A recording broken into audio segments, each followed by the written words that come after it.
Այնքան սուտ խոստացան, բայց հիմա բան չի։ Հիմա էլ խոստանում են, երեք ասում է, եկեղեցին պետք է տանք ժողովրդին։ Բայց ումն էր եկեղեցին։ Մեր ժողովրդին չի, դա ավելորդ խոսակցություն չի։ Իմաստուն խոսքեր ասում էլի, եկեղեցին պետք է տանք ժողովրդին։ Այդ ինքն է ասել, չէ, իր խոսքն եմ կրկնում։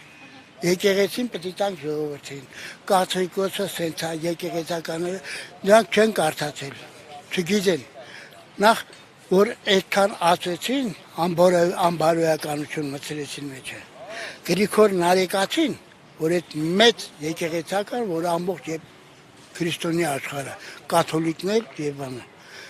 եպիսկոպոսի որդի է եղել։ Նրա հայրը եղել է եպիսկոպոս։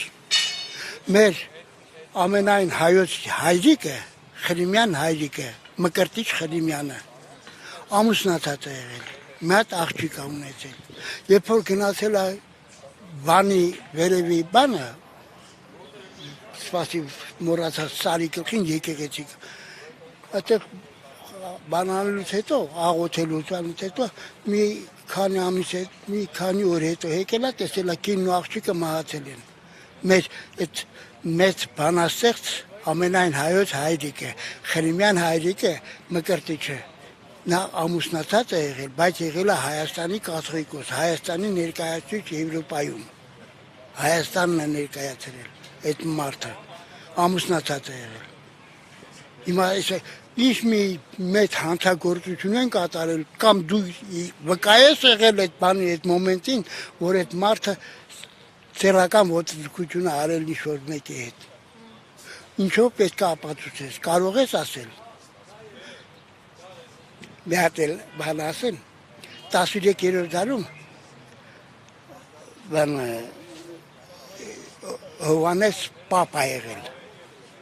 Հովանես անունով, Ռոմի կաթողիկ եկեղեցու Պապը, Պետրոսի հրապարակում ձիով գնալուց խմբով, ձիուց ընկել է ծննդաբերել է, և տեսել եմ, որ կին է, Պապեսիա Ինեսիա է կոչվում, բանում կա, Պուշկինը 1830 թվին Պուշկինը ուզեցել է գնա տեսնի վեպ գրի, բանի այդ մասին իմացել է Պուշկինը, ասել են արդեն արձանը քանդել են, արձանը տեղում կանգնացրել են 15-րդ, 16-րդ դարում արձանը քանդել են։ Բավարարված եք։ Անպայման այս ղեկավարության արարմունքն է։ Այս երեկվա ասածը, երեք մի հատ ինտերնետում կարդացի, որ Գորիսից գալուց Փաշինյանի շքախումբը ավարիա է տվել։ Դուշասներ կան և Թիկնազորից։ Մի քիչ հետո հերքեցին, որ մի հատ 06 խփելա բանին,